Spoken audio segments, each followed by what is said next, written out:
Boa tarde a todos. Eu trouxe hoje uma pequena reflexão sobre um tema que a gente pode até pensar assim, corriqueiro, mas que talvez a gente precise refletir se realmente a gente consegue ter esse sentimento puro e verdadeiro dentro dos nossos corações. Eu vou fazer uma pergunta, não estranhe, mas durante a nossa conversa vocês vão entender. Alguém aqui já amou hoje? Ou alguém aqui já disse eu te amo para alguém? Eu trouxe para a gente conversar um pouquinho sobre o amor. O que me chamou a atenção e por que eu escolhi esse tema, eu vou dividir com vocês agora. Além dessa casa, eu sou trabalhadora numa outra casa na minha cidade, e a gente faz um atendimento lá também. E chegou até nós uma avó, só tem uma filha e 3 netinhos, né? Uma menininha de 8 anos, mais ou menos, e a filha acabou de ter gêmeos, né? Deve ter uns 4, 5 meses, as criancinhas, 2 garotos. E essa avó chegou até nós, muito cansada e meio que estressada, né? Para fazer um atendimento, e ela se jogava na cadeira assim, sabe? A gente via nela, porque ela, além dela auxiliar a filha, ela também trabalha fora. E aí eu comecei a perceber que ela não estava conseguindo amar. Mas não porque ela estava ajudando a filha, mas é porque ela estava fazendo com obrigação, não era com amor. Porque a minha filha são meus netos. Ela tem o direito de estar cansada, né? Uma jornada dupla, 2 crianças, porque a outra é maiorzinha. Mas não é disso que eu estou chamando a atenção. Porque o amor também é saber dizer não, o amor também é saber dizer assim, eu não posso, eu estou cansada, eu estou trabalhando muito, eu não posso te auxiliar em tudo que você está precisando, né? Que seria mais correto que ela fizesse. Mas ela, por achar que era a mãe e a avó, ela se sentia na obrigação de amparar a filha e os netos. Assim, não que eu queira que ela desamparasse, mas amparar, que eu digo num sentido muito amplo, fazer além das forças dela. E aí isso já me chamou a atenção. E um dia eu assisti num filme que quem tiver a oportunidade de assistir vale a pena, chamado O Adorável Professor. É um filme bastante antigo. E uma cena me chamou a atenção que fez com que eu refletisse novamente o amor. O Adorável Professor conta a história de um maestro que dá aula de música numa escola nos Estados Unidos, e assim, há muitos anos, né, que ele dá aula naquela escola, na mesma escola, e ele se casa, tem um filho, e esse filho nasce com um problema de audição, né? Ele nasce surdo. E aí a gente, quando tem um filho com deficiência, a gente precisa se estruturar, enterrar o filho que criamos, que idealizamos, para amar o filho que nos é dado, né, que chega até nós. Então tem toda essa coisa. E esse professor, ele não consegue muito bem uma comunicação com seu filho. A esposa não.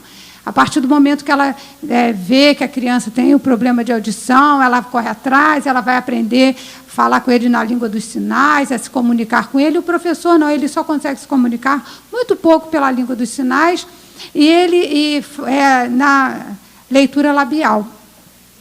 E aí a cena que me chamou a atenção no dia da morte do John Lennon, do cantor John Lennon, esse professor muito chateado, natural, músico, né?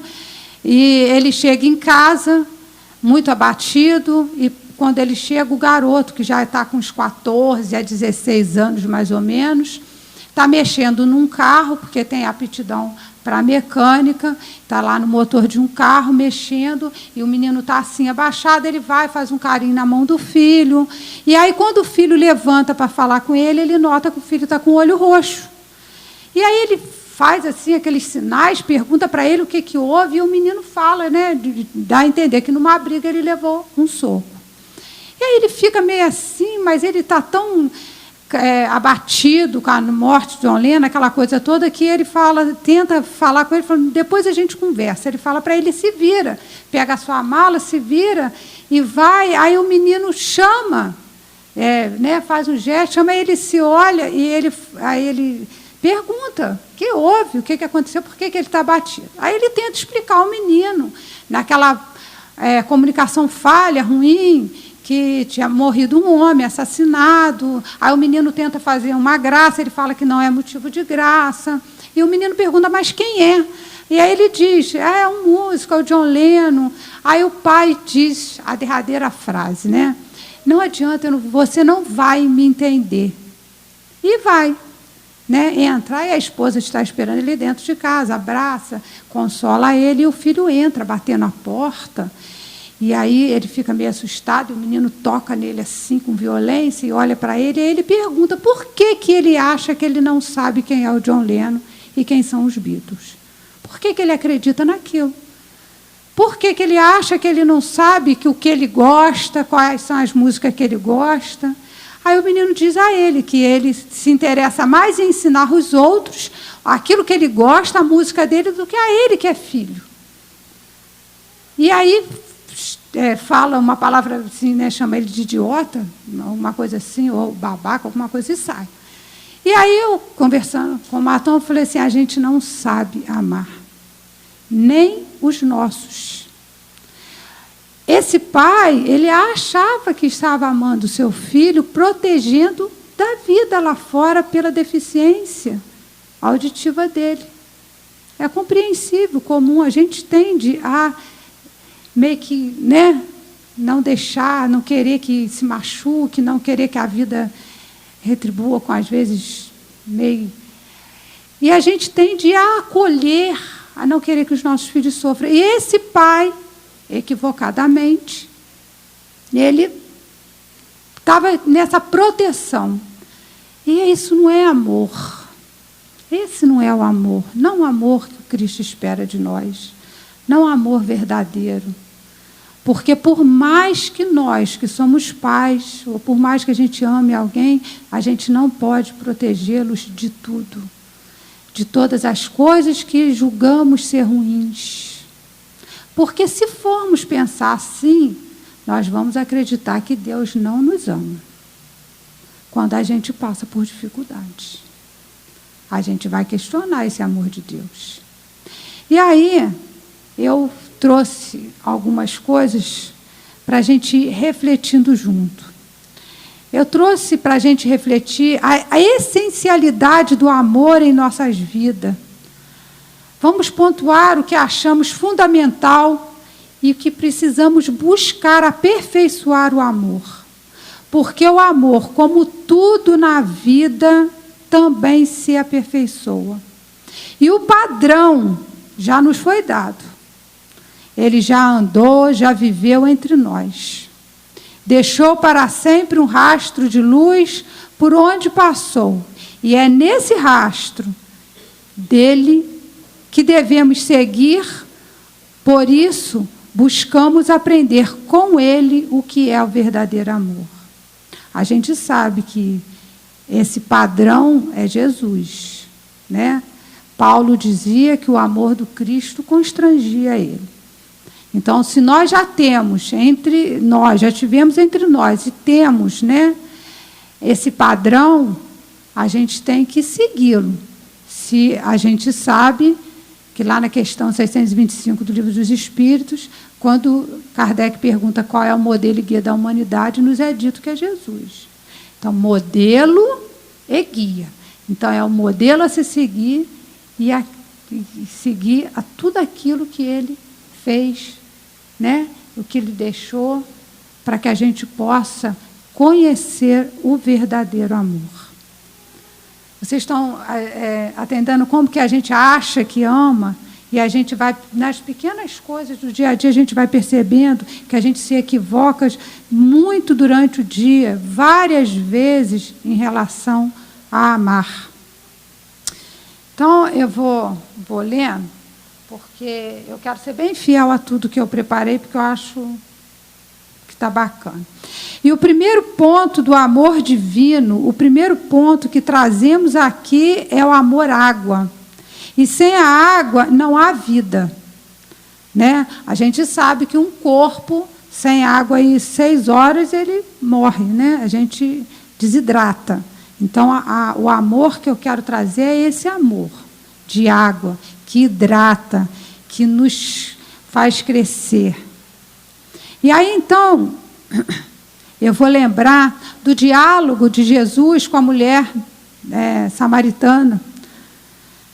Então, disse Jesus a ela: quem beber desta água terá sede de novo, mas aquele que beber da água que eu lhe der nunca mais terá sede, porque a água que eu lhe der se tornará nela uma fonte de água que dará a vida eterna.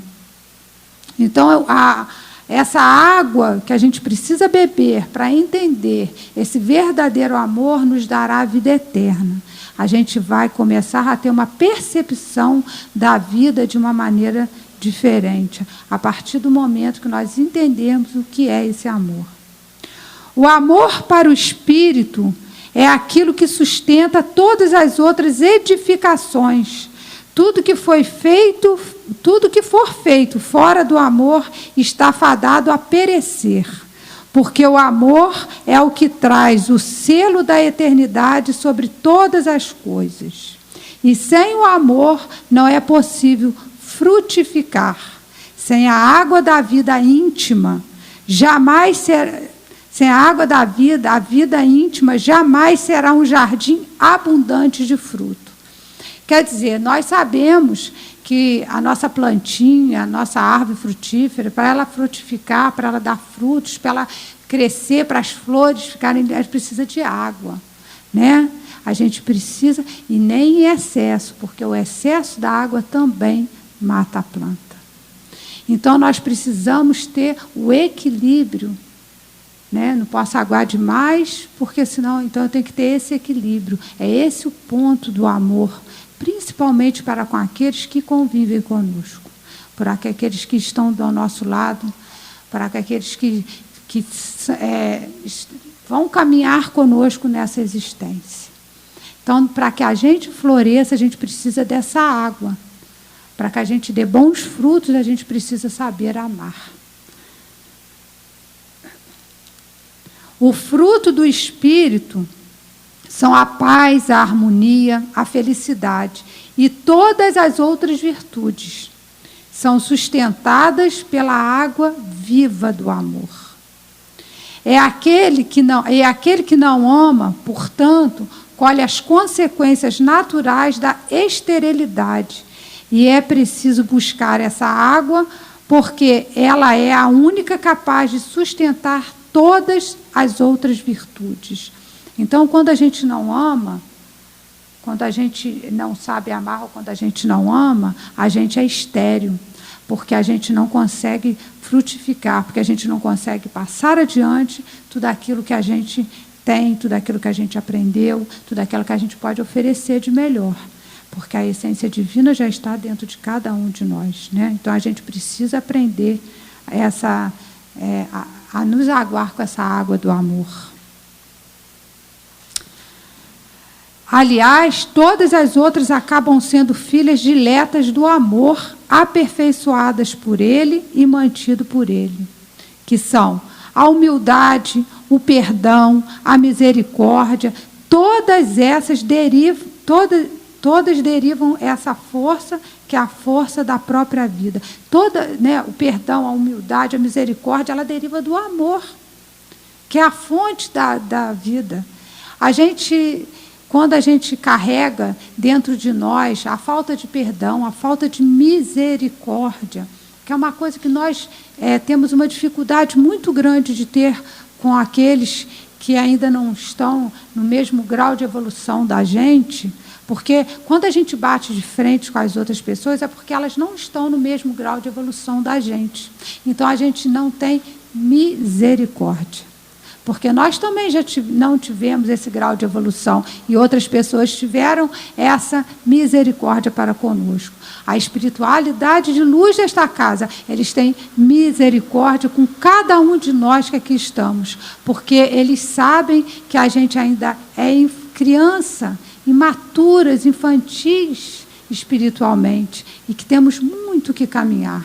Mas eles, na sua misericórdia, na sua bondade, estão aí nos auxiliando, e mesmo quando nos chamam a atenção, chamam com carinho, com respeito, e aí a gente não tem esse mesmo olhar para aqueles que a gente diz amar, né? Que a gente diz amar. Nem estou dizendo os inimigos, não estou dizendo aqueles que a gente diz amar. Essas coisas são as forças que é a força do Criador em nós, né? Essas forças são a força do Criador em nós.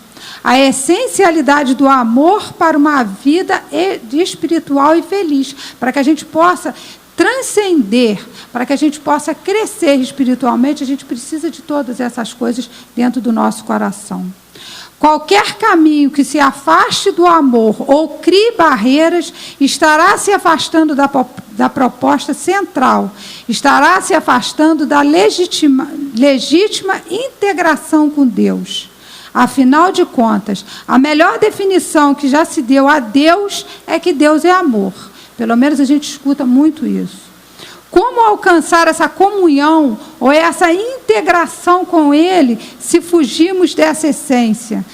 Se o primeiro ponto, né, o amor que é vida, o amor está para o espírito, assim como a água está para a matéria.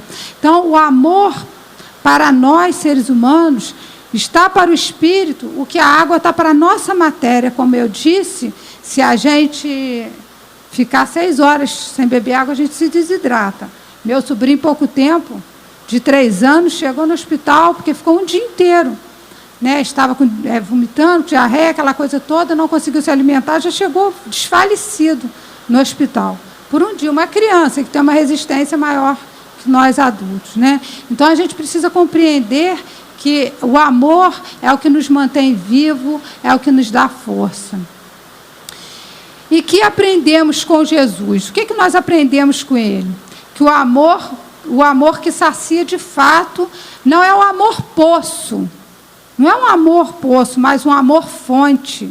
Não é um amor parado, não é algo que esteja estagnado, porque a gente sabe que o amor, que a água parada, ela traz o quê? Doença, dengue, né? A gente não é assim que a gente chega o verão, né? Os agentes de saúde vão na nossa casa para ver se a nossa água lá não está parada. Então, se a gente ficar parado, a gente não produz nada, pelo contrário, a gente adoece. E adoece quem está à nossa volta. O amor que verdadeiramente sacia é o amor fonte, porque é aquele que está em movimento da vida. É o que aprendeu o grande segredo da criação, que é a doação, é a base de tudo. Então, quando a gente aprende o segredo da criação, é que a doação, doar-se, doar amor, principalmente, é o grande segredo, né? Que faz com que a gente movimenta a nossa vida. Simplesmente porque o nosso Pai, que é o eterno doador, quer dizer, Deus é o eterno doador da gente, Ele está sempre nos doando amor, carinho, misericórdia, compaixão, né? Por isso que nós estamos aqui na luta, passamos por dificuldades, passamos por certas coisas, mas estamos sempre levantando, porque o amor do Cristo nos levanta, o amor de Deus está sempre nos erguendo novamente. Quanto mais aprendemos essa ideia, quanto mais interiorizamos essa compreensão de que o amor é fonte, o amor é doação, mais nos aproximamos da natureza divina, mais acessamos o que há de divino em nós e vamos descobrindo o grande segredo da vida, porque enquanto buscamos na saciedade das coisas, dos poços, das coisas materiais, ele pode secar. Enquanto a gente busca o amor, a felicidade naquilo que não é eterno, que é material, ele pode secar. O poço pode secar. E aí a gente cai no desalento, no desespero. O dia que descobrimos que essa fonte está entre nós, que essa água, né, nunca mais faltará, no dia que descobrimos que Jesus falou a ela, a samaritana, e a nós, todos, que a fonte daquilo que sacia a criatura é a fonte que brota de dentro de cada um de nós. Então, o que nos sacia, né, essa água viva que Jesus prometeu à samaritana, é isso que nos sacia. Não adianta buscarmos essa saciedade em ter. Não vai ser, que não é errado, tá, gente? A gente querer o melhor para a nossa vida. Mas não podemos fazer disso um amor-poço. Não podemos nos agarrar a isso e achar que só aquilo vai nos trazer felicidade. Porque aí a gente cai nesse amor-poço, né, que vai nos minguando. Porque depois a gente só vai querendo, porque acha que só o que a gente vai tendo, né? Eu quero muito aquele sapato, mas eu usei ele uma vez, na segunda vez ele não vai me dar a mesma, né, a mesma sensação, né? Eu comprei o carro na concessionária, nossa, que coisa boa. Um mês depois, aquele carro já não está me dando mais aquela saciedade. Então, a gente precisa buscar no amor-fonte, né, das coisas.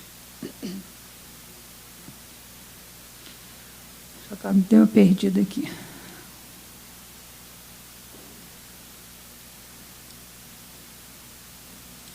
Nunca mais faltará água. E o que Jesus vem fazer a partir da água que recebemos dele, né? Quando a gente recebe esse amor de Jesus, a gente sente um gostinho do amor dele, né?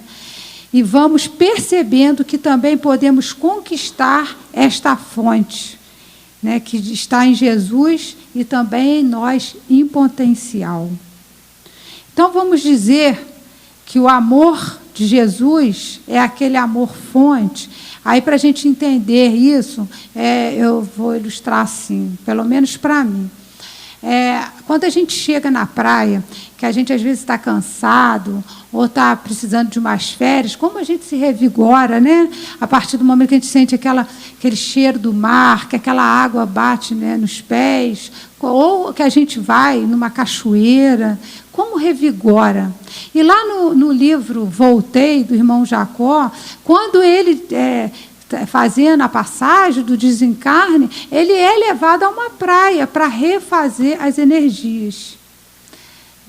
Logo no início do livro ele conta isso. Ele é levado, tem um acampamento na praia espiritual, que são levados espíritos para que aquela brisa, aquela coisa, faça com que ele se renove, consiga se fortalecer. Então, olha a importância da água na nossa vida.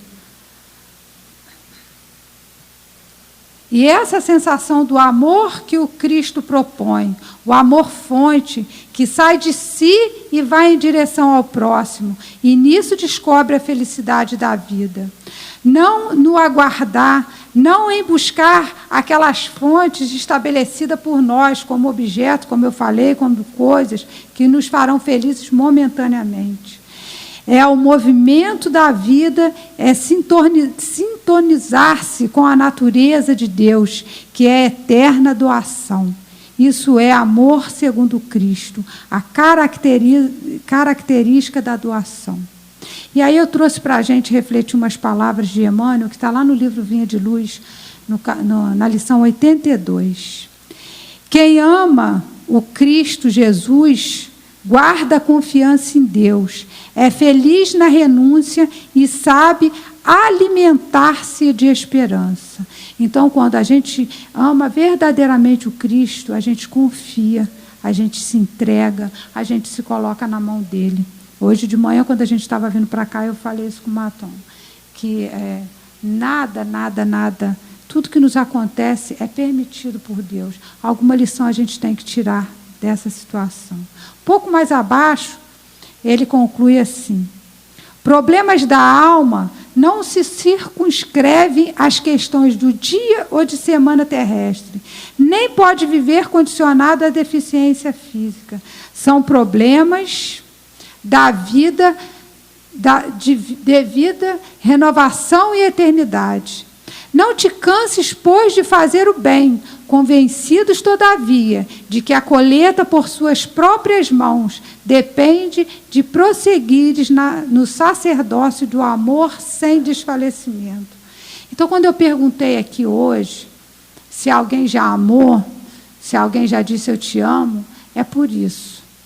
Porque será que realmente nós estamos interessados em doar esse amor sem pedir nada em troca? Sem querer alguma coisa? Isso me faz lembrar uma pequena história de Chico Xavier. Uma vez alguém chegou para ele, uma senhora, e muito assim, se queixando, reclamando que ela fazia de tudo pelas pessoas, pelos filhos, pela casa, mas ela não viu retorno, ela não era amada. E naquela lamentação, e o Chico disse o seguinte para ela: irmã, aprenda a se alimentar do amor que você dá. Então, a gente tem que dar.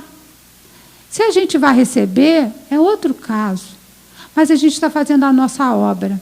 A minha filha de 20 anos, a minha terceira filha, com 6 anos ela estava na psicóloga, e a psicóloga me chamou. Falou assim: Rose, a Alice não tem, assim, ela não tem queixas de você, ela falou que você é uma excelente mãe, sei o quê, eu fiquei até assim, mas ela só tem uma queixa que ela faz de você. Falei: meu Deus, mas o que foi? Ela falou que você nunca disse para ela que ama ela. Gente, que foi um choque tão grande para mim, mas tão grande, porque eu me dei conta que eu nunca tinha dito à minha filha que eu amava. Eu fazia de tudo. Eu me achava uma boa mãe, mas eu nunca tinha dito a ela que eu amava. Hoje ela tem 20 anos e eu falo isso muito para ela. Vira e mexe, eu volto, que ela está morando em Mariana, fazendo faculdade de Ouro Preto, aí eu coloco lá no Zap: eu amo tu. Porque eu aprendi uma lição. Porque eu me achava uma boa mãe, me considerava uma boa mãe presente, sempre com eles, eu nunca trabalhei fora. E aí eu nunca tinha dito à minha filha que eu a amava. Então, olha a importância de a gente dizer, das pessoas que estão à nossa volta, saber que nós amamos. Ninguém vai sair daqui, e nem eu, acreditem, sou exímia, que eu não tenho nenhuma dificuldade. Tenho muitas, mas estou procurando aprender com elas. Como disse Santo Agostinho, né, fazer aquelas reflexões pequenas na nossa vida. O que eu posso tirar? Eu sei, eu tenho consciência que eu não posso tirar de dentro de mim grandes coisas ainda. Ainda me fazem falta. Eu estava conversando com o Evandro e com o Portela ali fora, e eu disse que a mudança é fácil. É fácil. O difícil é você tirar os vícios, é deixar de lado. Mudar é fácil, o difícil é não ter mais aqueles vícios que você carrega há milênios e milênios, né, que a gente vem de tantas encarnações trazendo aquilo. Mas eu estou consciente de que pequenos passos eu posso dar, que pequenos... Isso eu já tenho essa consciência, e é o que eu tenho feito comigo. Né? Então, eu tenho conseguido trabalhar dentro de mim essas pequenas mudanças. Porque Deus também não espera muito de nós, não.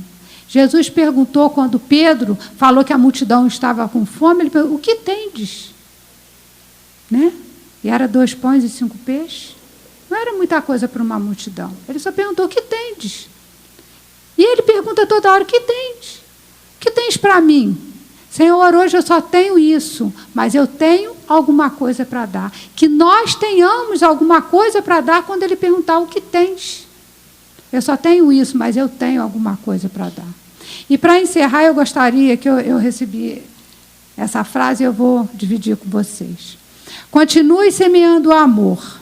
Se o outro não aceitar, você mesmo come os frutos. Então, que a gente possa comer os frutos do amor. E para encerrar, o Matom vai tocar para a gente uma musiquinha do amor, que tem uma letra muito profunda e muito bonita. Eu pedi ele que encerrasse com a gente.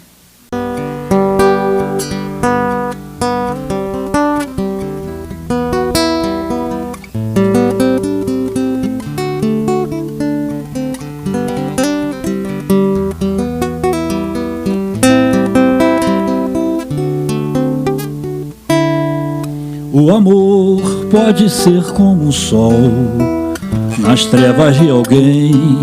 O amor é dar abrigo se a tempestade vem. E quando tudo escuro for e a vida a solidão, o amor vai iluminar o coração. O amor nos abre para a paz, clareza e compreensão. Convida a estar pertinho, a unirmos nossas mãos. E se estiver perdido, sozinho e sem ninguém, o amor te leva ao caminho do bem. Às vezes é como uma flor, um perfume e beleza. Às vezes passa pela dor, dá força e traz firmeza. Mas ninguém vive sem amor. A gente quer carinho e vê que nas horas de dor jamais se está sozinho. É o amor às vezes como o mar, na força e na brandura, como o fogo que aquece o frio, ou brisa de ternura. Pra sempre assim quero viver, o meu sonho alcançar, simplesmente pra poder te amar. Às vezes é como uma flor em perfume e beleza. Às vezes passa pela dor, dá força e traz firmeza. Mas ninguém vive sem amor. A gente quer carinho e vê que nas horas de dor jamais está sozinho. É o amor às vezes como o mar, na força e na brandura, como o fogo que aquece o frio e a brisa de ternura. Pra sempre assim quero viver e meu sonho alcançar, simplesmente pra poder te amar. Te amar.